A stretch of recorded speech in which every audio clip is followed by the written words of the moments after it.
Welcome back to the Bit by Bit podcast. In this episode, I sat down with Christian Moss. We talked about Lightning, gaming, Bitcoin, and much more. I've split the recording into two parts. I really enjoyed this one. I hope you do too. We're recording, by the way. Oh yeah. This should just tap your mic. Yeah. Do an official. I'll just sort of jump in. Just for the listeners, Christian Moss here sitting with me, doing some really awesome game developing. You just introduce yourself a little bit and tell the listeners what it is that you're doing. And it's ZEBEDEE, isn't it, the company? Yeah. Well, thanks for having me on the podcast, Max. Yeah. So I've actually been in Bitcoin and gaming for quite a while. Since late 2013, I think I started with my first Bitcoin game, and it was kind of a simple game where it was like a mobile game where people would they would tap a screen and they'd swing a monkey to see how far they can make it fly. It's a very simple arcade game, and then the game would reward the players Bitcoin, and that was kind of popular in the Bitcoin circle, and that's how I kind of got into it. But then it became apparent quite quickly that building games that were going to scale would not work on the Bitcoin blockchain because just of fees and scaling issues. So yeah, I kind of I waited around for something like Lightning to come, and I was one of the first people to jump on it. And at the moment, I'm quite fortunate that I've started a company with two co-founders called ZEBEDEE, which is basically building tools, SDKs, APIs for game developers to build on Lightning, as well as we're also building some games as well. Well, your one I saw last night, that was really cool, actually. Yeah, proper Street Fighter style. I haven't played games in years, but that's the sort of game I used to play. It looks like a lot of fun. It looks great. Yeah, well, I guess the idea is it's quite a simple game. It's just two people punching each other, but it's a good kind of game to use just to show the use cases. I think there's a lot of kind of games on blockchain that come out, and they're quite complicated. They have all these ideas of tokens and trading and tracking, and it's a bit complicated, and I think the gameplay can feel a bit clunky, but just like a simple game where you have two players fighting each other, and as you hit each other, sats are just being swapped between you. It's quite a good game to kind of show off the concept, and that's kind of the game we're building. We're actually building a game. It's going to be released, but the purpose of the game is not for the game itself to become successful. It's just to kind of demonstrate to other game developers, this is what you can do. So a game developer sees what is possible, and they think, right, that's really cool. Yeah, hadn't thought of doing that. What's their next move? They contact you guys? Yep. Well, pretty much so. We're having a workshop in London, and then we're going to have another workshop in San Francisco. So there's a couple of workshops that people can attend. Yeah, the main idea is that once we start marketing it a little bit more, by that I mean we'll the game will be out for people to try and game developers to find it, then they can just head over to our website, log into the developer dashboard and start to play around, with the tools and integrate Lightning into their games. And do you have an idea of when the one I saw yesterday will be playable? Because it's really cool. Yeah, I liked how you'd put in the bear and you had protesters and the riot police and all the different. That was really cool. Yes. One of the reasons I chose that concept of a game, like a Street Fighter or Tekken, I was more of a Tekken guy, actually. I had Tekken. If you ever play Tekken, all the characters were based on kind of real people. Yeah. So they had a Jackie Chan character, or they had a Bruce Lee character, but they changed the names a little bit, and that was quite fun. So there's a fandom that came into that. Who was the guy? Remember that Eddie Bravo or something like that? Well, Eddie Bravo was the Cartoon Network guy. What was his name? Eddie something. Anyway, and he did the street fighting. Oh, Eddie. Dancing. Yeah, he was like the capoeira guy. Yeah, I always used to use him. Yeah, no, he was quite good. No, I was a Yoshimitsu because he had a sword. But I also like Law or Bruce Lee, as we used to call him. Yeah, but that's kind of the idea with this game is that it just makes, especially in the Bitcoin community, where we can make kind of characters that people want to play as, I don't know, like a Blockstream guy beating up, say, a Bitcoin Cash guy, or vice versa, right, or something.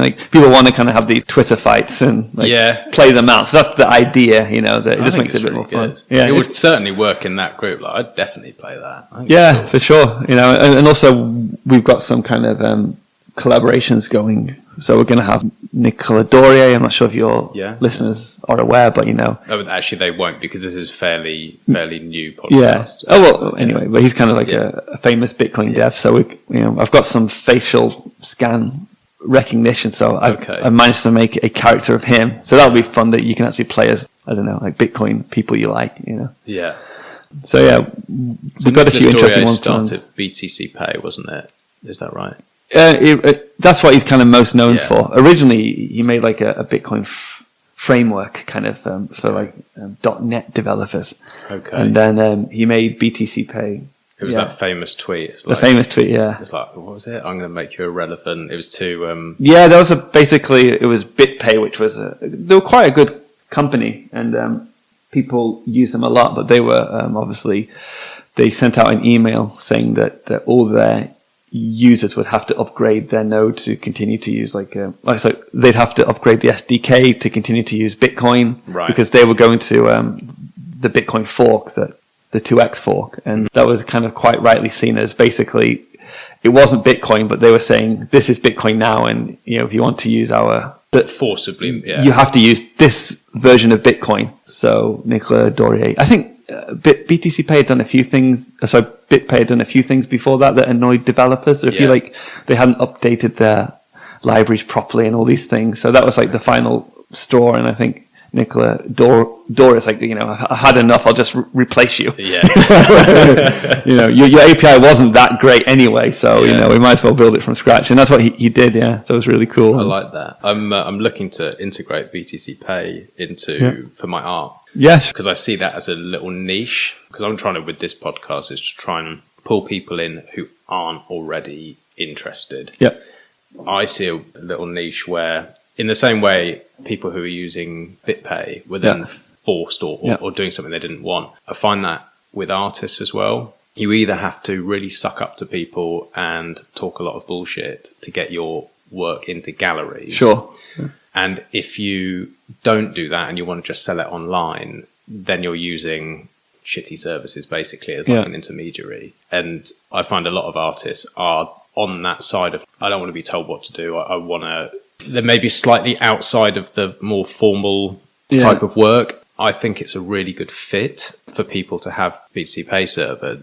integrated with their work. It makes sense. Like I think I do some photography, so I've tried. At one point, I tried to sell some of it online, and some of the sites, like they just like the amount you get, your cut is ridiculous, right? Yeah, it's so bad. And then you can't cash out until you've got a certain amount, and and then there's these rules where I couldn't sell it because I actually did a lot of cosplay and cosplay photography, and then you can't. A lot of sites won't let you sell cosplay photography. Oh, really? Yeah, there's some rules. I think one is that because it's of people, and then you have to make the company doesn't want you to sell a photo of somebody, right? And then that person complained to the company, "Hey, I didn't get all." You have to have the permission. So I couldn't sell that, and then it was all. So for that sort of stuff, in the same way with gaming, I think there's so many of these niche markets where people don't even know they want Bitcoin. Yeah, they don't know what it is, and they don't know they want it. But it sounds like what your business is doing is making it so that game developers can see that it's possible.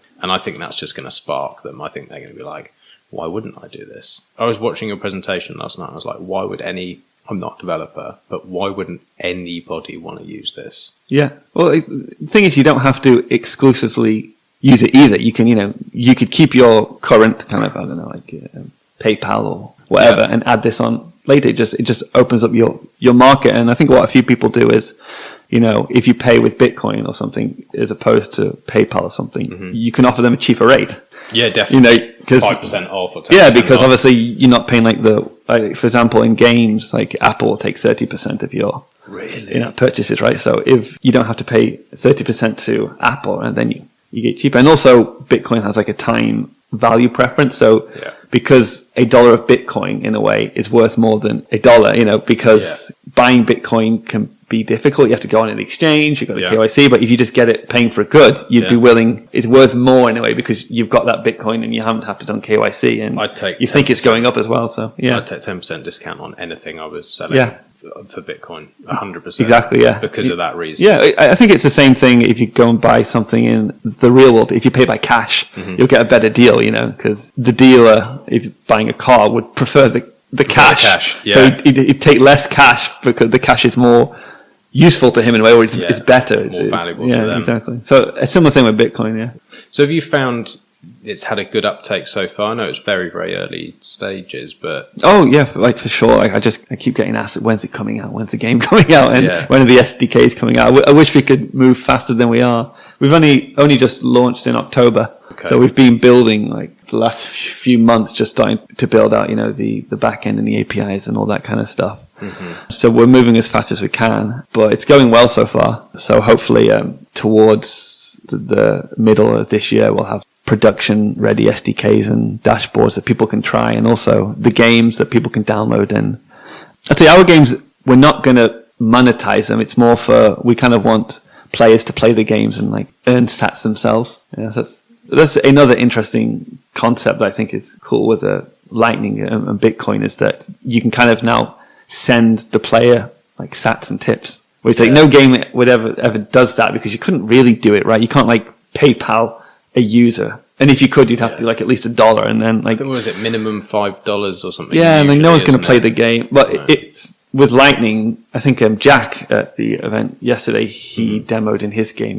The user can play, and they haven't done any KYC. They haven't signed up. They just downloaded a wallet in the game, and a few minutes later, they've got a few pennies. But it's just. But it introduces people. Yeah, and it's just so low barrier, right? And that's it. I don't think that people who aren't already interested in this kind of stuff really think about it, but you've never been able to do that and have final settlement and actually have digital cash. I gave a talk about this at just before the Lightning conference in Berlin, and I think the point of the talk was we actually did have this, but when it wasn't digital, when people would play games for cash, obviously most of them were gambling, but since the start of gaming, people would just have the gold coins and the cash, and as they play, they would instantly be kind of transferring them, and it was direct peer-to-peer. And then with the advent of digital games, that wasn't possible because you couldn't do payments digitally. So in a way, games they still kept the concept of money in games. So you had a lot of the first games like Mario, you're collecting coins, but it was kind of superficial. And then when they did have payments digitally, they weren't cash payments, they were just more credit cards. So then the next iteration was, instead of getting those coins in Mario, picking up real coins, you could you could do an in-app purchase, and it takes the fun out of it. But now with Lightning and Bitcoin, which is a digital cash, you can basically have something that's the same as kind of physical cash, right? As you play and you run and you collect Mario coins, then the user's actually getting direct cash, or they're getting sats that they own. And so I think it's really nice. So it makes sense that it would come back into gaming. In a way, it's always existed in gaming before, just not in the digital gaming, because technologically it wasn't possible. So it's been a 20, 30 year period where it hasn't been like that, but always since then it has. Yeah, and I think people have forgotten that you can do this with games. I think it's innate in us. So I remember when I was a kid at Christmas, at Christmas you get lots of, when you're a kid, I did, you got lots of my brothers and sisters and cousins, we'd all get chocolates, boxes of whatever. The gold coins and those sort of... Yeah, all this kind of stuff. Yeah. It wasn't anything, but then at Christmas we'd always play Monopoly, and it was our instinct to change the Monopoly money with our sweets or our candy for the American listeners. Yeah. And that was kind of obvious that we'd play Monopoly and we'd actually use our sweets, kind of thing. So I think it's kind of, but in digital games, just people lost that connection just because you can't really do that, right? Like you say, it's something that you don't even think about. You do it as a child. So I used to do it. I mean, I haven't gamed in years, but it doesn't matter how much the money it is. Like you're saying, it's not because it's of great value. The sweet chocolate isn't going to sort of make or break your life, but it just makes it a bit more fun. It sweetens the deal. Yeah. Even if it's you're playing Call of Duty or something and there's a pound on it. Sure. It's just so much more fun than having nothing on it. And it's not going to, I suppose you can see it as gambling, but I would say it's not really. I know what you're saying. There's different levels of gambling, right? Yeah. Like you said, there's people just sweetening the deal, just making the game a bit more fun. And then actually proper gambling, right? I guess personally, I'm more interested in the former, the idea. And that's, I think, a good distinction between Bitcoin and sats. They're the same thing, but I always see sats as more as like play money in a way, or a bit certainly more, now, isn't it? Yes. Just, where Bitcoin is more the money you put in cold storage and forget about. Even though it's the same one, but there's some sort of, I think there's a psychological distinction there. Yeah, I think there definitely is, because I'd never want to spend Bitcoin. No, ever. Yeah. But you got some sats in your wallet. Yeah. You know, sats come and go. Yeah, it's kind of, like you say, it is play money, and it does bring that extra dynamic to gaming. Plus, you could earn sats as well, so you might not be losing sats, right? For people when they're first coming in. Who was the chap who was talking yesterday that you just mentioned with the bounce guy, Jack? Yeah.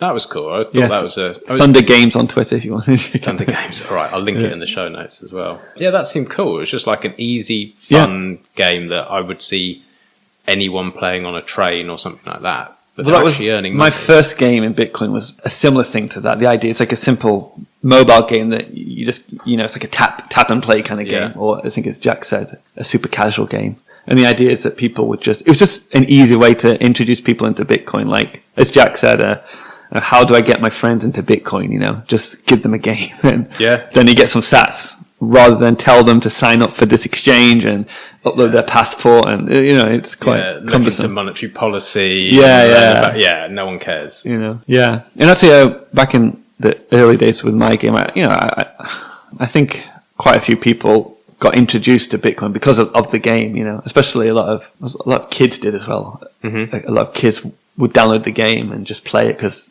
they liked the idea that it had a monkey in it and whatever.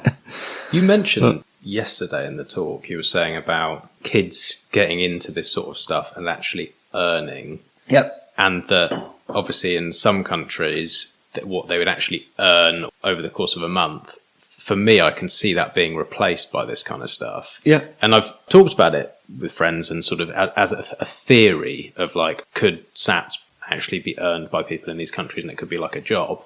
Yeah. And it just reminded me yesterday when you said it, I was like, is this actually happening? Is this just a dream, or is it actually happening? It's happening now with Amazon vouchers, I think, right? Yeah. Have you heard it? I think it's Mechanical Turk, I think. Mm-hmm. It's something that Amazon does. It's something where, I don't know the details exactly, but I think the idea is that a lot of people in poorer countries can do some sort of like medial data mining style task, and Amazon pays them in Amazon vouchers. Then once they've accumulated enough Amazon vouchers, they sell these Amazon vouchers to like people in the West, for like real dollars or something, or Bitcoin. So I think there was a startup, I believe they're still around, where you could purchase on Amazon. It's Purse.io, that was it. You could purchase anything on Amazon with Bitcoin and you'd get a discount. So, if something was like $100 on Amazon, if you go through Purse.io and paid with Bitcoin, it would cost you like $90 or $80. And the idea was that behind the scenes, your Bitcoin was purchasing these Amazon vouchers off these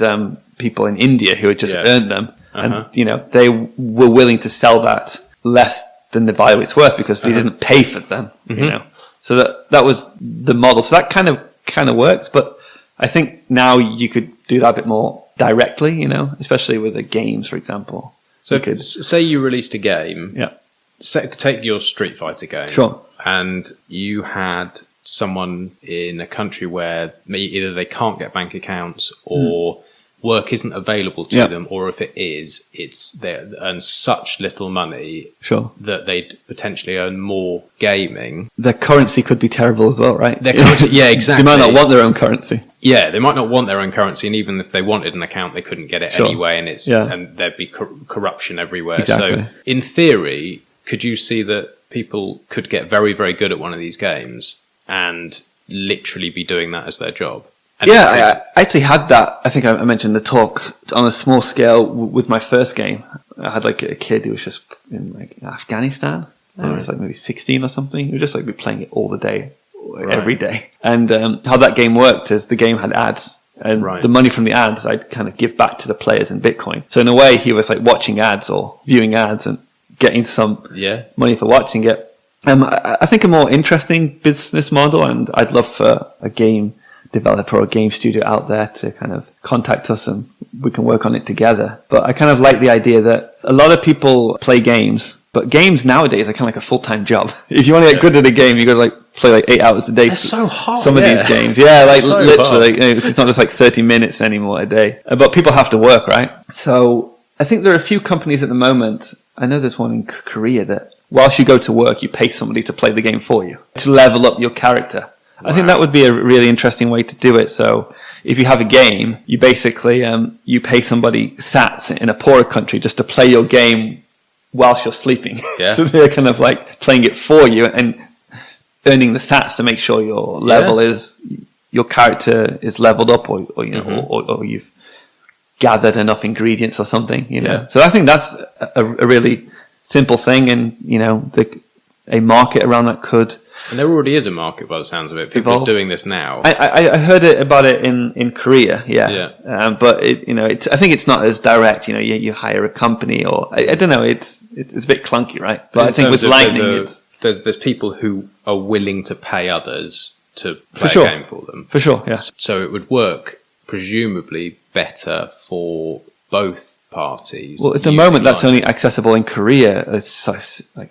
Because then they have a banking system, and most people in South Korea, but you know, people in India or in Africa can't do that because you know. But why shouldn't they be able to do it? They'd be just as good. They'd probably be cheaper as well. Yeah. You know, so that's one aspect. Another, I think there's a few companies, a similar thing in Africa, where I think they train captures. So you ever do the capture where you have to choose all the traffic lights in the image. Obviously, somebody has to at first AI training. Yeah, the way that works is I think a human has to first say which one is these are the traffic lights and tell the computer that, you know. So it needs a human at the beginning to kind of sort out which is which. I think that's being done. There's companies at the moment in Africa, but you know, those people kind of, it's not for everybody. You know, like those are kind of the middle class in Africa that can do that. But that could be something that if a poor country just has like a cheap smartphone, they could just do that and just get sats directly, right? That would make sense, you know. So as the cost of these smartphones drops, and this becomes sort of more user friendly, I can definitely see it as a trend. Yeah, and it's a good one as well. It's like you're helping people who don't have another option get money that they couldn't otherwise get. Exactly. Which is amazing. Yeah, I don't know about yourself, but for me, that's why I'm here. This stuff is just, I really believe this stuff can change the world. And I think what you guys are doing is a key that no one would ever think of unless you're in this space already. You'd never think gaming can help save people's lives. It's strange because it should be intuitive, because that's how money should work. I guess we get accustomed to the idea of, you know, using cards, and I have nothing really against like credit cards per se. I use a credit card. I like getting like reward points, you know, but just the fact that, you know, like money is permissioned. It should be foreign to us, but it's not, you know. So it's such a new concept, isn't it? Yeah, like for me personally, I kind of find like the idea of a cashless society is one of the things that I find a bit most scary, right? You know. Yeah. The idea that, like, because at the moment cash is dying out, right? And it wouldn't surprise me in like 5-10 years. Yeah. You go to the supermarket and you have to pay by card. It's already happening. Yeah. It's already like slowly but surely it's happening like, more and more. Yeah. The implications of that are, you know, if you can only pay by card at a supermarket, you basically have to be KYC to buy food. And then they know their spending habits. They know everything about you. They can turn you off, right? You know. Yeah. And then before you know it, you're in like a dystopian state, right? And well, I think that's the way it's going. But sure. But people are trading off ease of use for they're not really thinking right. Oh well, if I just, because it is so easy, isn't it? You just get your phone and just you know, tap the screen and it's done. No. I use it, you know. Yeah. I'll admit. I mean, I use it as well, and it is easy. But it's just, we're not thinking about, like you say, where it can go. I don't mind it happening as long as we have like Bitcoin. You know what I mean? Yeah. If Bitcoin wasn't there, I'd be a lot more concerned. I'd probably be more like pro, like let's just use cash. Yeah. But I kind of don't mind us going like cashless, i.e. like we don't have physical notes or coins, because we have a strong Bitcoin as a backup kind of thing. Yeah. As like a safety net. Yeah, exactly. Like, okay. You know? Or like, I think Andreas says it is like a counterbalance. Yeah. Which is what it is. It's like, okay, you know, if you go too far one way, if you start really messing with people, well, there is this counterbalance, and people will then say, well, I've had enough, I'm going over to Bitcoin. I think we kind of see that as well in other technologies. Giacomo Zucco, who some listeners might know. I think he did a tour once where he's kind of saying a similar thing kind of happened with like pirating and like iTunes or something, or like Netflix and popcorn time. Is like as soon as like things start to get too expensive on like buying, like, you know, or if they become too cumbersome to download and pay for a song, people start to pirate. Yeah. And because people start to pirate, then it forces them to be them to make better services that are cheaper and streamlined. So I think a lot of people don't pirate because it's easier now just to sign up for Spotify. Exactly. It's not because I remember a similar thing where I think I had a friend who he wanted to listen to a song and his CD was downstairs. It was easier for him to download it than it was to go and get the CD from downstairs. So I kind of think that this kind of like pirate technology, we kind of need it to keep in check the paid service. And I think maybe you could have a similar thing with, like, say, Bitcoin and credit cards, you know. If kind of Bitcoin and Lightning kind of forces credit card companies to behave, or, you know, like in a way, I guess they don't have a monopoly. Or the same, if sound money forces governments to be more responsible. Well, it's fine having credit cards in governments because we've got something that keeps it in check, you know? Yeah, absolutely.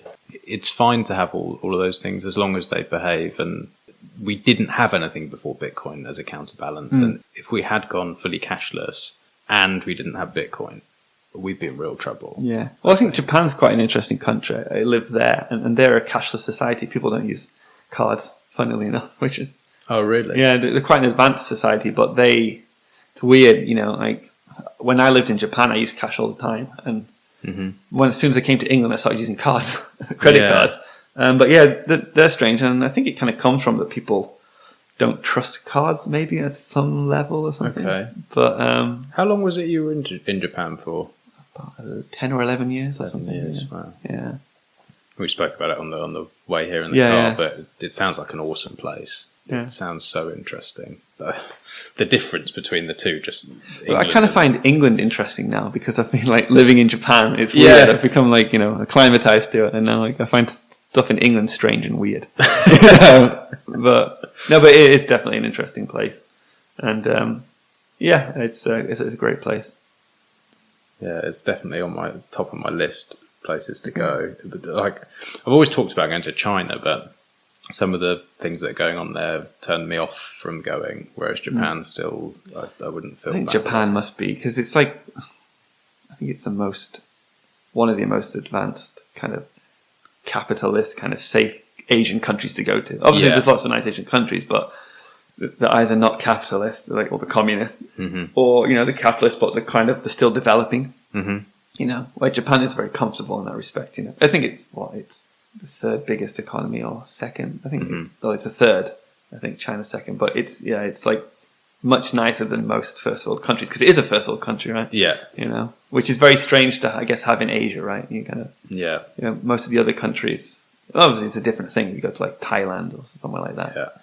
Yeah, very, very. Yeah, but Japan is like it's Asian culture, but also quite comfortable in a way, right? You know, you have things work, you clean water, all that kind of thing. You're not going to have to be concerned about being mugged or getting some sort of like. Do you feel very safe out there? Yeah, it's completely safe. Yeah. The only thing I didn't feel safe about is, you know, you always have this idea there's going to be a massive earthquake any second. You know, when you're like on the subway, you kind of think, what if there's an earthquake? Well, I'll be trapped here. Especially in Tokyo, there's like a big one that's overdue, right? Yeah, it's like a big one every 100 years, and it's overdue. That must be quite worrying. I think I was there when the last big earthquake I was there. So that wasn't actually in Tokyo, but it was so strong that you felt it in Tokyo. That was the one with Fukushima with the power plant that famously went into meltdown. Or almost went there. So that would kind of like scared me. Like, I wouldn't say scared me, but that kind of like left a little bit of a trauma, maybe, that, you know. I remember when that happened, I was like thinking, is the building meant to be sideways? You know, kind of thing, you know. And what did it feel like? I mean, how...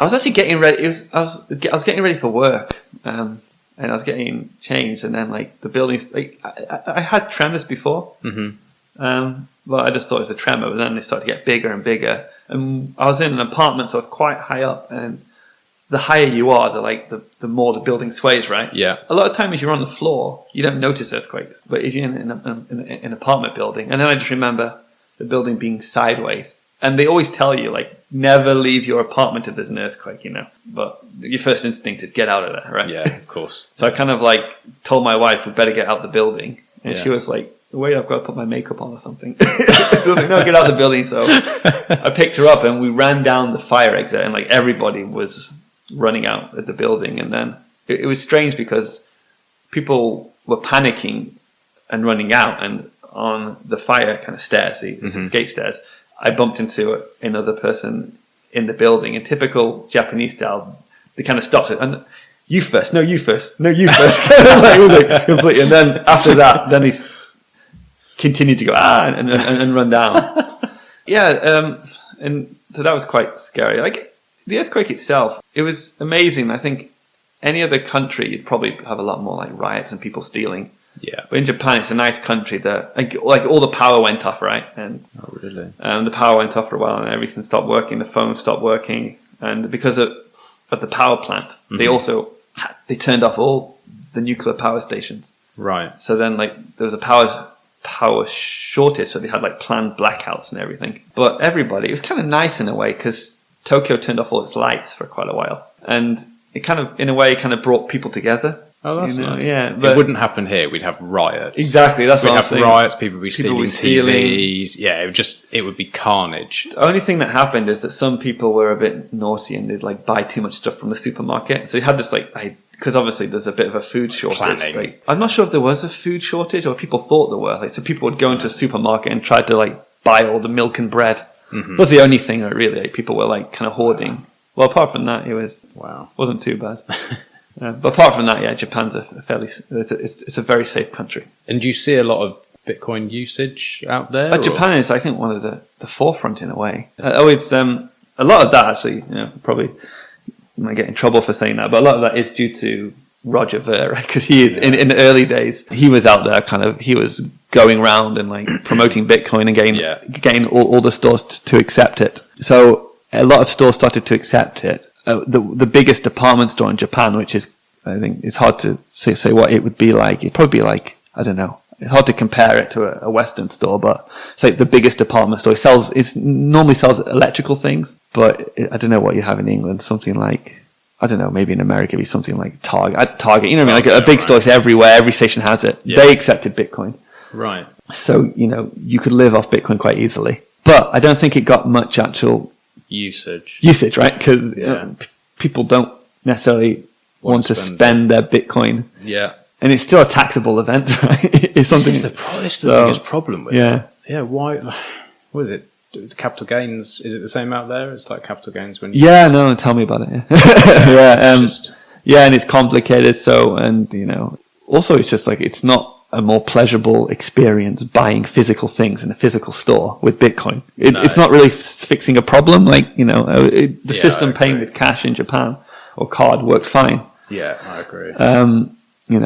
Some people did it. And I think like tourists, for example, who didn't have yen, they would do it. I had like a few tourists who kind of like the card didn't work or something. So you could send them some Bitcoin and they could actually feed themselves. And so that was quite nice to have it as an option. But Japan was quite a big community. Progressive, But but they're also, it's not just Bitcoin, they also like other coins over there. Yeah. I think Ripple is very, very big in Japan. Wow. I don't know why.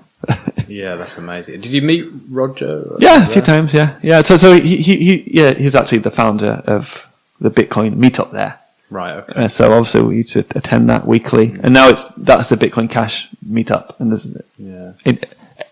another Bitcoin meetup that if you go into Tokyo, look for the Bitcoin Hackers meetup, which is the real Bitcoin meetup. Yeah, I always feel like it didn't start from a place of trying to cause problems. No, it just feels like he's really misguided to me. I think a lot. Like, it's just I don't know. I'll try and I'll have a biscuit. I don't want to make much munching noises on the microphone.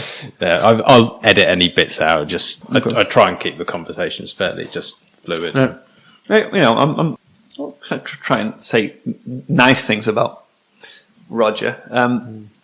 I don't know him too well, but I think at least I think he's genuine in his beliefs. He really wants to change the world. He wants to help people with Bitcoin. Yeah. But I just think some of his thinking is a little bit. Yeah. I think he gets confused. Yeah. He's very passionate. He's passionate. Yeah. Yeah, but just like you say, just confused. I think like some things he'll do things which, like for example, he's supporting Hex, that kind of scam. Really? Coin. Yeah, like they put it on Bitcoin.com, right? And I try not to. Sometimes he shoots himself in the foot, and well, he was in with CSW and all of that sort of stuff. Oh well, I was kind of there when that all happened. I was actually in the room before CSW came out. We actually had this Bitcoin event, and Roger was invited. I think the lady, Miss Bitcoin Japan, she organized it, and she's like an old friend with Roger, so she invited Roger to come over and do just speak at something, just to show his face. And he did like a Q&A at the end, and this is when all the tension was happening, like the wars, the block size wars, like I think Roger was supporting Bitcoin Classic or Unlimited at the time. And during the Q&A, somebody said, if you got any information that you can tell us, some insider knowledge. And he kind of had this massive happy grin on his face. He said, well, actually, I shouldn't say this, but Satoshi Nakamoto is coming out soon. We've got the word. We're going to announce it. So he had heard, about like, right. This was, Craig Wright. Like a few weeks later, Craig Wright came out with the BBC interview and everything. Yeah. But just kind of like the look on his face, he was so happy that like Satoshi was coming out and he was a big blocker. So and then stupid. Sorry, I'll just move this slightly. Yeah. I'd be gutted it. Obviously, Craig Wright is not Satoshi. I mean, a child could see that, but I'd be gutted if the real Satoshi came out. If we knew who he was, it would not ruin Bitcoin. I think we should be comfortable with the fact that he's a horrible person. That way, if he ever does come out, it shouldn't matter. Yeah, not look at him as like a god. Just like what he's done is awesome. But it's kind of like the point can be made with somebody like Isaac Newton. So everybody like Newtonian physics is great, but Isaac Newton was a terrible person. He would basically, I think he had somebody he didn't like, so he brought up all the paintings of him and burnt them. And all this kind of stuff, nobody would remember him in history. So I think he was a terrible person. So I think Satoshi could be the same, right? And yeah, of course. Most geniuses are not the most nice, or just the weird, right? And the rude or something, Yeah. So, but I don't know, but like Craig Wright, I don't know. I remember when Craig Wright, he came to Tokyo, and at that time the Bitcoin meetup was very divided. So we'd go to the meetup, and there would be like most people there were big blockers, and there'd be a few of us kind of like, small blockers, I guess. It would just be like sent to the corner where we'd sit and talk to ourselves. Like you were the minority? It wasn't literally sent, but there's that kind of, definitely. I think it was like me and maybe 3 other people. Oh, really? Like me, probably Nicola Dorier or something. And, but Craig Wright came to the meetup, and everybody was like high-fiving him and cheering him and buying him drinks. It's like the savior had come. And we kind of just said, like, look, Roger, he's a scammer. Like, he's using you because he's telling you what you want to hear. Yeah. He knows you guys have money. He's like, oh, no. He's fine. You just say, And, I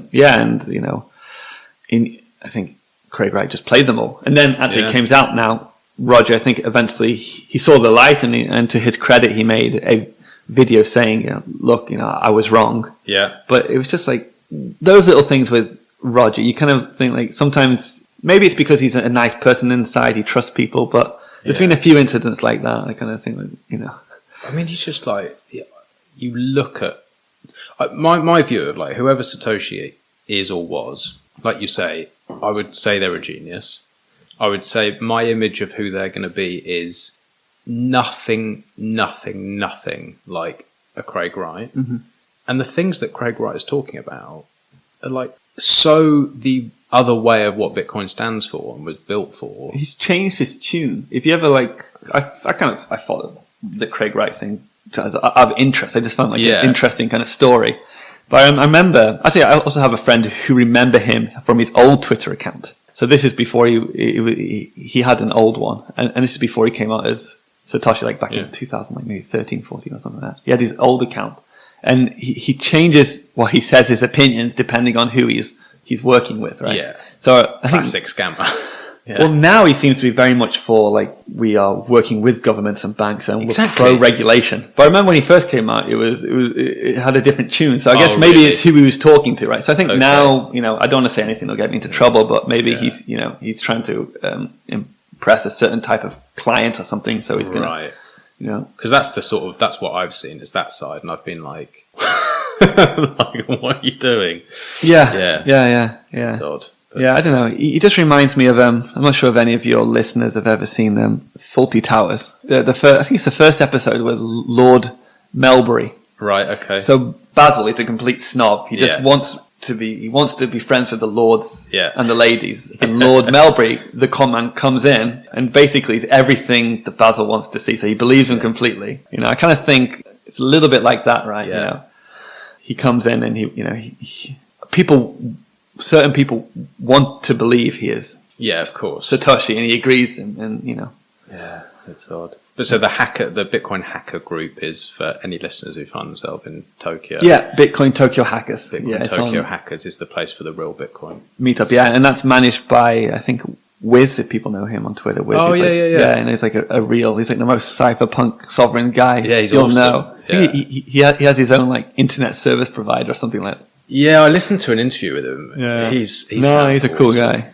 Yeah, I know. He's got some interesting stories. Yeah. Hasn't he got some involvement with BISC? Is that right? Yeah, he's working with BISC. Yeah, I guess he's just trying to solve the issue that, how to buy Bitcoin without having to KYC or, I've used BISC a little bit. It's pretty good. It's like actually sort of somewhere in the middle of, you're not KYC, but you still have someone has your details, so it's not quite cash, but it's pretty good. The only thing I've found is that in the UK anyway, the liquidity is really poor.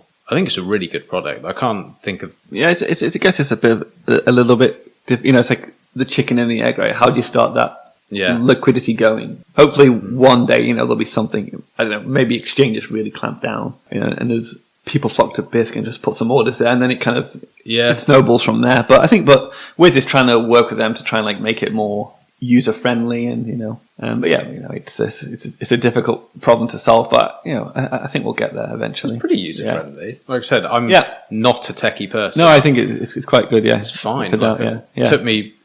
Took me half an hour just to sort of sit and work. Play around, and I was like, okay, this is all right. Like, it's not simple as like something like Coinbase. Sure.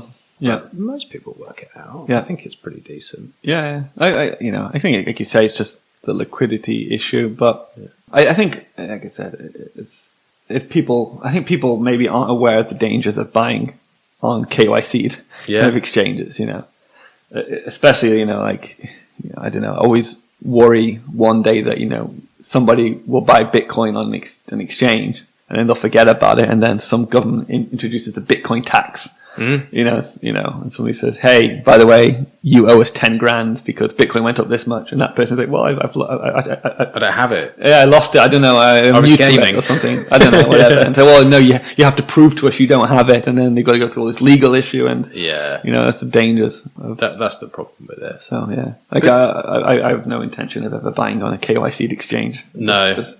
Just for the safety and the principle reasons, really. Yeah, I think with Lightning and all these cases where it creates the circular economy, the way I see it is, it's really, really early, and it's still a really fringe thing. But with gaming and with people buying online, and sort of once you have more of that, and from what I understand, Lightning actually helps with privacy to some extent. Mm-hmm. I do see that we're almost just in this transition period where people will still always go to KYC exchanges, especially new people, because it's like, for them, it's more trustworthy. Sure. Yeah, no doubt. But once you understand why we have Bitcoin and why maybe KYC is not a good idea, that once you get used to that and there's all these options and this network grows, it's going to become much, much easier and much more private. And I try not to get too overexcited, but it feels to me like Lightning is sort of, this is the key to unlocking it feels really like it's an important step. I wouldn't I wouldn't say it's Lightning per se. I think it's the concept that you don't, because originally on Bitcoin, any change you had to make had to be like a protocol change, and you need consensus, and it's very difficult to get changes in. But what Lightning shows is, like, what Lightning is, are just basically agreements between two parties that the rest of the network doesn't have to know about. So that concept of that, now that as long as party A and party B agree on something, and they can use the Bitcoin base layer as like a settlement layer, I think you can innovate quite quickly on top of that. And Lightning Network is obviously the first use case of that, but just that concept, that. And there'll be more, no doubt. Yeah. I think once we have a bit technical, but if something like L2 is added, then that'll even help even more. There's a few interesting proposals. I've heard a little bit about L2, but like I say, I'm not so technical, and probably a lot of my listeners aren't. Yeah. Can you describe a little bit more what L2 would allow or enable? Okay, let me try.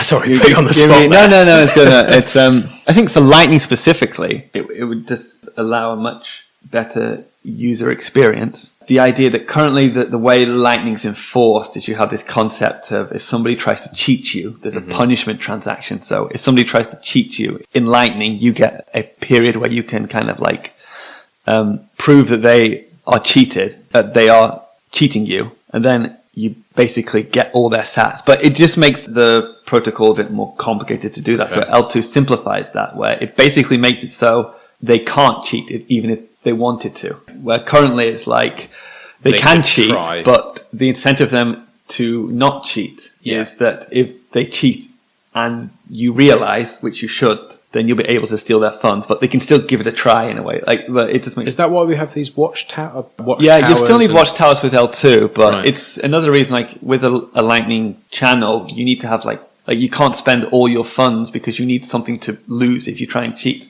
Right. And also there's like a storage overhead, how it works. But L2 itself, actually, it's actually not L2 per se. It's the thing behind L2. So it's actually called SIG hash no input. Yeah. Which is basically a new kind of rule or opcode in a Bitcoin, and that allows you to do L2 on Lightning. Okay. That SIG hash no input lets you do other stuff on Bitcoin. So there's another interesting thing that I'm quite excited about called state chains, which is and again it's like Lightning in a way. It's like technically it's layer 2 technology, I guess.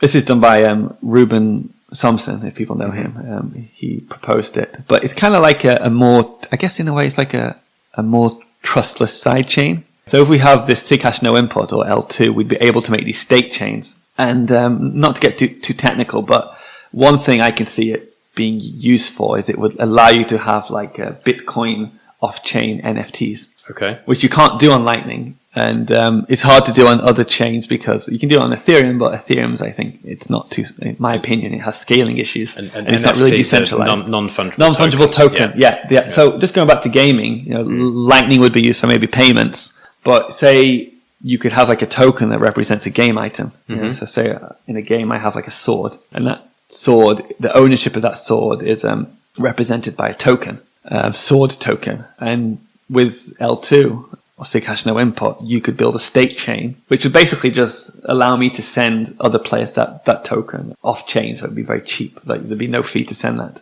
Actually, there would be no fee to send it, I think. So in theory, could you have a sword which you own, and then you could send that to another player, like you had in your game the other day where you're chucking the bomb in, and that you can have participation from viewers.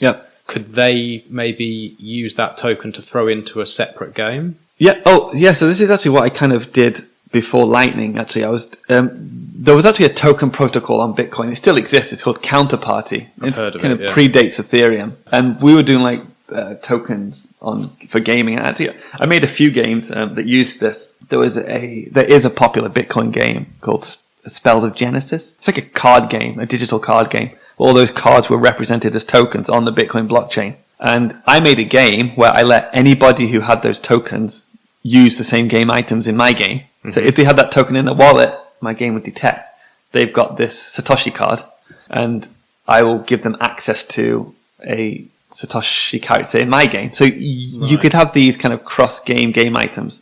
That's really cool. Yeah. So that and that's the thing that it was done on Bitcoin, but obviously it's hard to do on. It was expensive to do on the main base layer, and arguably you don't want to spam the base layer too much. Well, there's argument. Yeah, it's not spam if you pay for it, right? That's the way I look at it.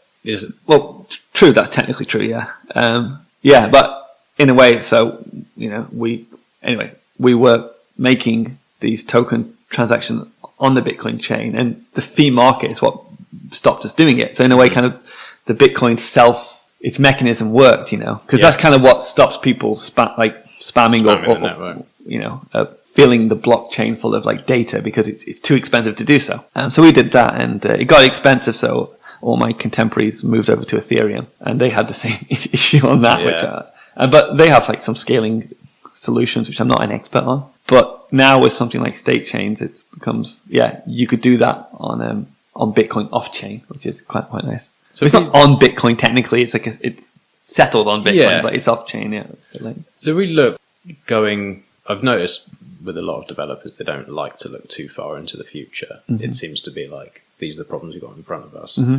I want to fix these. Yeah. I'm a bit more of a dreamer. Like, I like to look 10 years, 20 years, 30 years out. So if you would just entertain my ideas for I love this stuff. It's all good. Okay, all right. So have you seen the film? I always talk about this film on this podcast, but have you seen Ready Player One? I haven't seen it yet. I know of it though. Right. Okay, so you get the sort of basic. Like they enter like a VR world or something. Yeah, so it's set in 2050. It's quite dystopian. People are living in like shipping containers, and the world's fucked basically. Okay. Did they film that in Birmingham? I don't know what it says about Did Birmingham. they? I don't know. Like, where can we choose a dystopian, like horrible place? Birmingham. Yeah, so set in Birmingham. It was filmed there. Yeah. They have this sort of escape, which is the virtual reality world. And they put on their VR and they have like body suits so they can feel like, if you get punched, you feel it if you get hit in the shoulder, you feel it there. And they can run on sort of like a treadmill thing that goes each way. So because the world around them. Haptic and omni treadmill, right? Something they call it. Yeah. And so because the world outside is pretty terrible, what they'll do is they'll put on their VR stuff and they'll meet their friends in these virtual worlds. And there's all the different games. So you can go to the beach and go surfing, or there's like, I don't know, like Call of Duty or whatever it is, and you just enter. But in there, they have this thing where all the coins and things so if they kill someone, they'll take what they have. So that's like, in my head, is like NFTs. That's like, they've killed that person. So now they take their sword and they've taken it in a game where they're like surfing and they've beaten that character or whatever. But they can then jump into another game with all of those things. Can you see sort of 30 years out or 20 years out, whatever it's going to be, that we can have virtual reality that people can not only like go to meetings and chat to people in virtual reality, but they can also game, and they have their Bitcoin as their money, and they have their non-fungible tokens that can then be traded between players. Yeah. We're taking it to the extreme where you might have a kid who is really, really good at a certain game. They can go in, they can kill a character, take their Bitcoin and their sword and their this and their that, and then they can go into a virtual sort of market, basically, and sell to people. Is this like, can this be possible? Yes and no. I've actually thought about this myself, and I think it's definitely possible, but I'm not sure it's the same as what people think it would be. So, for example, I think there's a distinction between a Bitcoin in a game and an NFT in a game. I think a little bit two different things. So Bitcoin is Bitcoin. It only, it is itself. A Bitcoin in your wallet is the same as a Bitcoin in a game, or it's the same thing. Where an NFT just represents something digital in a game. So, for example, I think there was I saw one presentation of a game developer was saying, with NFTs you can have true ownership in a game. So if I have this spaceship token, this spaceship is my spaceship, and I can send it to a player, then it's their spaceship. But that's not true, because all that token does is give you access to a spaceship in that game. Okay. But ultimately, that game is controlled by the developers. So you might have this like spaceship token. You go into the game, but the developers can just say, "Oh, don't give Max a spaceship, even if he has the spaceship token." Right. So I kind of think that if you have a world where, obviously you have game developers making games, and, and say there's like a fantasy game and there's like a sci-fi game, and the game developers agree that these tokens will represent the game items in the game, you're still at the mercy of kind of those game developers, right? And it wouldn't necessarily be interoperable. Well, it's like, say that you kind of steal somebody in that game, you steal somebody's sword or something. You kill them and you rob them. And then, apparently say that you shouldn't have done that, or you've done it in a bad way, or you've tricked them, or you've socially engineered, or you broke the rules. Then the game developer can just like reverse that transaction. Maybe, or kind of, that's why I think it's not as simple. Well, they could do it with, it kind of depends how you implement it, right? So, like, if I'm playing a game and I earn some sats, and that sats are sent to me, and it's non-custodial, they can't reverse that. Yeah. But if I'm playing a game and I steal somebody's spaceship and they send me a spaceship NFT token, they can still blacklist me, like, I can't use that spaceship in the real world outside of the game in a way, but the sats I could. Yeah. But say I wanted to, I had that spaceship token, and that token has now become like blacklisted, or I've become blacklisted. I might go back to the game and find out, hey, no, you can't actually redeem this spaceship token for the actual digital spaceship because, we don't think you should have it. Okay. Maybe you're still able to send that token to somebody else, but but then in a way, I think you're still, with NFTs, you again, it's not like Bitcoin represents itself digitally, but a token, again, it's more of it's like a link to an item, but it's not necessarily the item. So that's why I think it's a little bit more difficult. So having said that, if we go 100 years in the future, maybe you could have, I think some people have played this, where the developers don't make the game. So maybe you could have games that are run by some sort of like decentralized AI. Okay. So in a way that there's no developers controlling it, right? Right. So they couldn't stop you because it's like there's some sort of consensus algorithms where like all the developers, all the nodes, the AI nodes decide if people get blacklisted. Yeah. So maybe you could have something like that in the future, but probably not in our lifetimes. Yeah, but then I can't even imagine what kind of game that would make, right? It sounds like the Matrix almost, doesn't it? It does sound weird. Yeah, but I guess, maybe in 100 years' time. So really, maybe it's better that any NFTs or anything that you get in a game, maybe you can sell them within that game to other players for sats back. You could sell them outside the game as well, I suppose. Okay. So one of the things with when we played around with NFTs, Counterparty actually had a DEX, a decentralized exchange. It worked quite well, apart from fees, made it expensive to use. But the idea is that people could trade like the game items outside of the games, and people could do that, right? So like I had some game items that people traded on the DEX outside of the game. So a user acquired a game item via a token from the exchange, not from my game. And it came to my game and he could use it. So I think that's in a way where NFTs are kind of used. But I think the main purpose of NFTs at the moment is just this concept of a shared database. It's like a standard where if games want to do trading or they want to kind of be interoperable with other games, they don't have to, like, those game companies, programmers don't have to get together and agree some sort of collaboration. It's just like a standard. They use the ERC20 standard or something. Yeah. I think the problem is that it's just not scalable. Yeah. If you imagine like any one mainstream game, which is if they were to go on like a blockchain, they would completely just stop that blockchain from working. I think like CryptoKitties pretty much kind of stopped Ethereum, and that wasn't even a popular game in the scope of games, right? Yeah. So that's the main issue with them. If you have a blockchain that allows you to register tokens, i.e. it's basically a database, you store tokens in your database, then what's the cost for that? If it's free, then every indie developer will be just dumping their tokens on there. If it's not free, then the usability starts to hurt because it's too expensive to use these tokens. I think there's all these kind of things which are making NFTs hard, in my opinion. Yeah. And the trade-off at the moment is people are using databases and calling them blockchains. Yes. They'd hate to admit that, but yeah. Actually, I was at Tokyo Game Show a few years back, and there was this project built on Ethereum, and he said, we all our game items are tokens on Ethereum. And the game looked really, really cool. So I went over to them, and I kind of knew that it was probably nonsense. But then I said, "Oh wow! So how does that work? Like, is it really? Are really all your game items on Ethereum on chain working well?" It's like, "Oh no!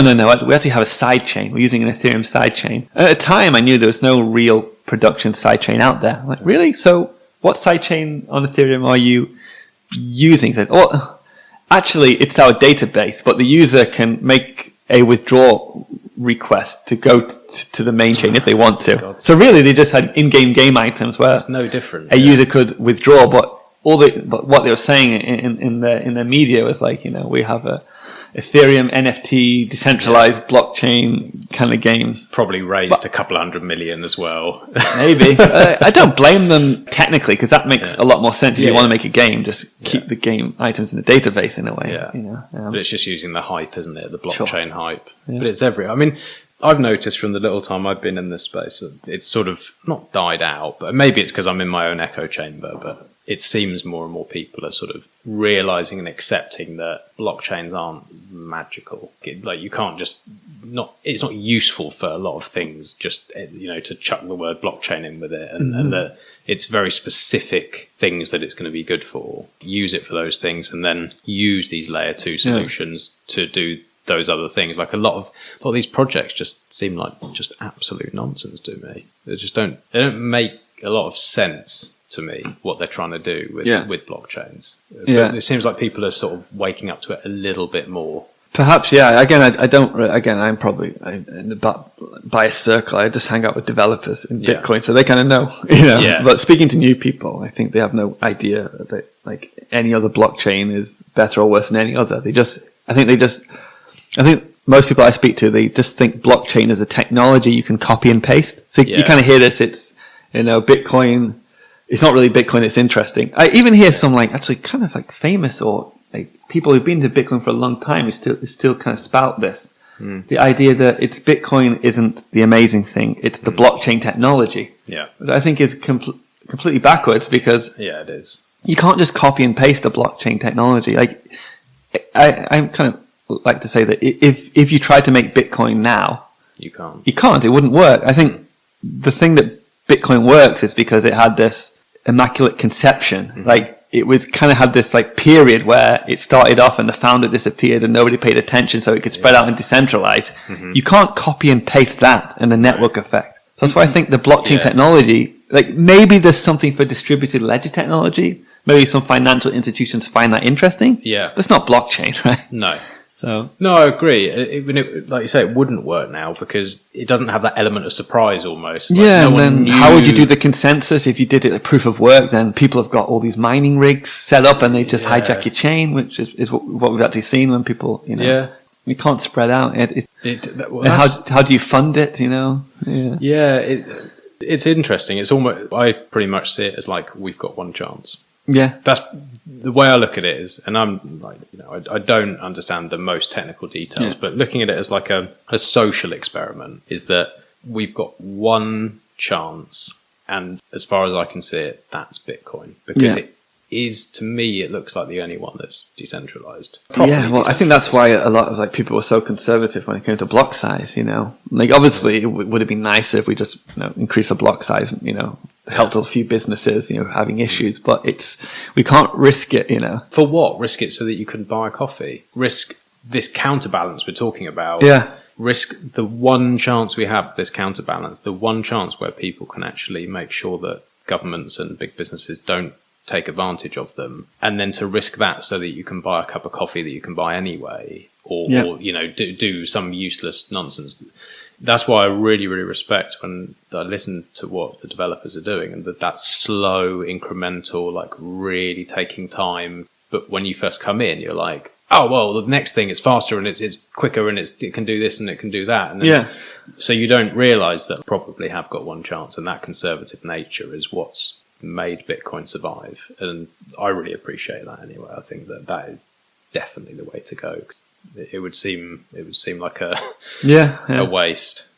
It would I completely agree. And I just also think that just technically point of view, just increasing the block size doesn't make any sense. It's like you keep adding lanes to a road instead of making a train, or something like that, right? Yeah, but I think a lot of people especially a lot of newbies or something, or kind of tech people, I think they've always misunderstood Bitcoin from the beginning. I think they always thought, I think there's this idea with I kind of like to call Bitcoin an anti-technology. Mm-hmm. Like a lot people hear Bitcoin and see it's technology, and people have this idea, this like kind of San Francisco app idea of technology, that technology is all about kind of making things easier and being usable. And I'm not saying that Bitcoin shouldn't be that, but it's the idea that, that's the most important. Yeah. Anyway, Bitcoin is like an anti-technology. It's not about necessarily being easy like Venmo or something. Its first priority is to, kind of be decentralized. Well, decentralized, like, I wouldn't even say like, I like to think that decentralized is kind of like a side effect, but the main effect is that you can be sovereign, Yeah. and you can not rely on a third party, If everybody can do that, that's what makes it decentralized, but that's very kind of hard to say to people, that like, I think that's why Bitcoin gets a lot of like heat for like not being usable, right? It's like terrible, like the UI is poor, which is poor compared to Venmo, but it's priorities, right?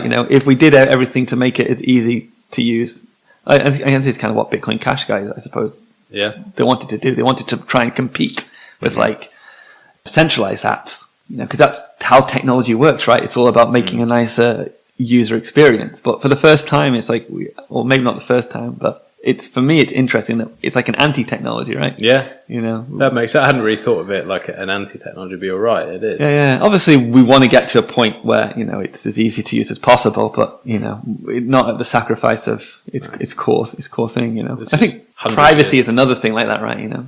Yeah. Another kind of anti-technology. That's the one thing in Bitcoin where, like, in my head, this thing, there's basically no drawbacks, and I see this as an obvious. More and more people are going to wake up and go, "This is amazing. This is what we should be using. This is this counterbalance." But the usability isn't. To me, it's not even that bad. Mm-hmm. No, it's not that hard. It's not that hard. I downloaded that Blue Wallet yesterday. Like, I hadn't used it before. Downloaded it on the train on the way up to the meeting, and I was like, right, okay. And I'm not a technical person, and it took me 5 minutes, and it's fine. It's not hard. Yeah, but I think to kind of play devil's advocate here, Blue Wallet is not really sovereign. No, okay. But I know you're saying it. I think there's a place for these custodial wallets. It's a great way to get introduced to it. Yeah. So you get into it, you start to use that, and then you start to learn more about it, and then maybe. And then you go to but for 5 minutes to do that. And I think the experience was, I haven't used Venmo, but as good as you don't have to sign up. It's crazy that I've used. And then, so if you use that and you say, okay, that was easy enough, and then you actually understand you can have complete control and there's no third parties, and you have to spend, even if it's an hour to mess around, or even if it's a weekend to say like, all right, I'm going to set up a node, I'm going to have my, have everything, hold my own keys and do all this sort of stuff. If it takes you a weekend, the power that it gives you for spending a weekend, that as a that's why I trade-off. kind of think like I quite like the ideas of like Nodal and That's the really Casa boxes, awesome, and BTC Pay had their own one coming out with DG Labs.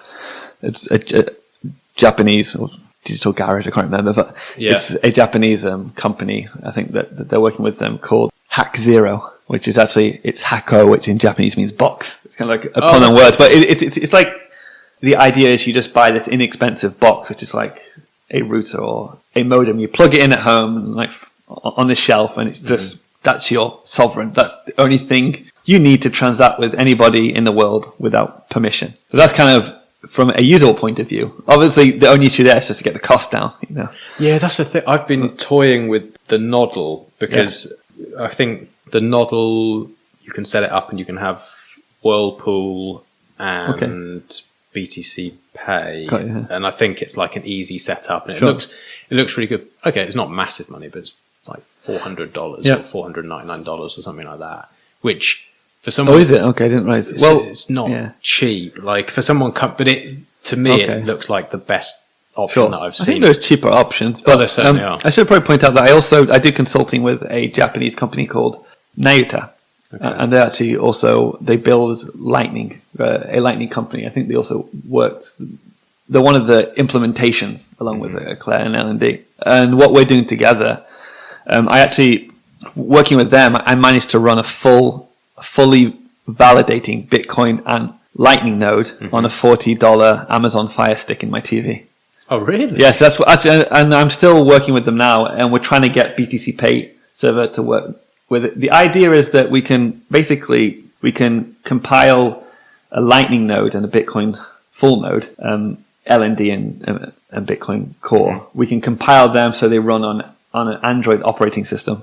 Is that like a pruned node, or is that a full? Yeah, it's a pruned node. So I think pruned nodes actually are fine because you're validating everything. How many blocks do they go back a pruned node? Well, you validate the whole chain first, but you don't save. Like with Bitcoin, there's no point to save the whole blockchain once you've validated it. It's like 200 gig or something like that. Yeah, you can do that actually. Yeah. It doesn't have to be on pruned, but you just have to have some storage. The only reason why you'd want to kind of keep the whole blockchain is if you want to help other people download the blockchain. So you're seeding it, kind of thing. Yeah. But if you just want to make sure, if you want to validate transactions and not rely on a third party, you can run it in pruned because you validate it and that gives you like a proof at the end. And that's the proof. That's the only thing you need. And there's actually some cool tech coming out which would let you kind of represent that proof in a QR code. So you basically have this like very 1 kilobyte of data, even less, which is like the whole proof of the blockchain that you've proved yourself. And that will let you bootstrap a full node to your phone, for example, by scanning a QR code. It's kind of some cool stuff.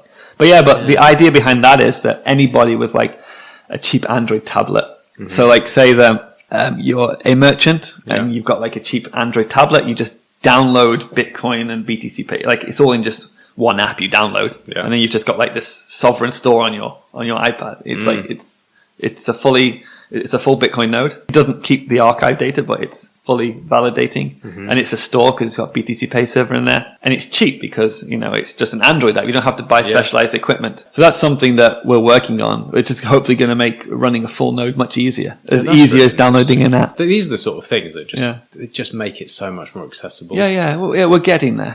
Yeah, it is. But then there's always, I always find whenever I get to a point where that sounds like the option for me, and then I'm like, but can you run Tor, or can you do this? Tor will work on it. Oh, it will. Okay. But there's always something, there's always that extra because of the privacy aspect. Only issue with it is that if you have this kind of full Lightning node that I'm doing with Nayuta, because it's designed to work on like Android tablets and devices, the idea is that it doesn't relay data on the network. Okay. So if you have like a full Bitcoin node, if somebody sends a transaction, you would like get that transaction and you'd pass it on, right? You relay, all the network. And the issue with that is there's a lot of overhead. It's like a terabyte of bandwidth. Yeah, it's quite a month. So it's quite high, and that's very high for a mobile phone, right? Yeah. It's okay if you have like unlimited broadband at home. So what you can do is you can turn that off. You don't need it. The only thing you need to be able to like make and send transactions is something that downloads blocks, that verifies the blocks, and then basically lets you broadcast. The problem is though, if you don't have all that traffic that you're kind of relaying, that gives you extra privacy. Because if you broadcast a transaction, you're not just broadcasting your own, you're broadcasting everybody's. Yeah. So it's like, if you only broadcast your own, if you turn it off, you're only having one, people can say, it's one, it's come from your IP address. So you do lose privacy. It's like hiding in the crowd when you're broadcasting everything. Exactly. Basically. Yeah. But there's ways around that again. It's like, it's a slow process, but there's some like proposals in how things are broadcasted that we can mitigate that. And then obviously if you broadcast over Tor, that helps a lot. But it's slower, isn't it? Yeah. Everything's trade-offs. It's not, that's the thing. It's what you find when you become a developer. It's like, can we do this? No. Yeah. But we're getting there slowly. First, before I just go on to my next question, would you like a beer or a coffee or... Yeah, I'll have a beer, why not? Yeah. I'll just leave it running. No worries. So, is this your artwork, by the way? Huh? Yeah, that's actually a piece of Bitcoin artwork there. I don't know if you can turn on the... It's not stenography or anything, is it? I don't know if you can see. There's the code behind it. It's in the middle where you got Jan blue bit. All behind there is difficult in this light, actually. Okay, sure. But it's got first block all hidden behind it, and I've done the Genesis block. Yeah. I've stopped the recording there. Don't worry, you haven't missed anything. It's just me mumbling on about art and design for about 20 minutes. So join us for part 2 for more Bitcoin, Lightning and gaming.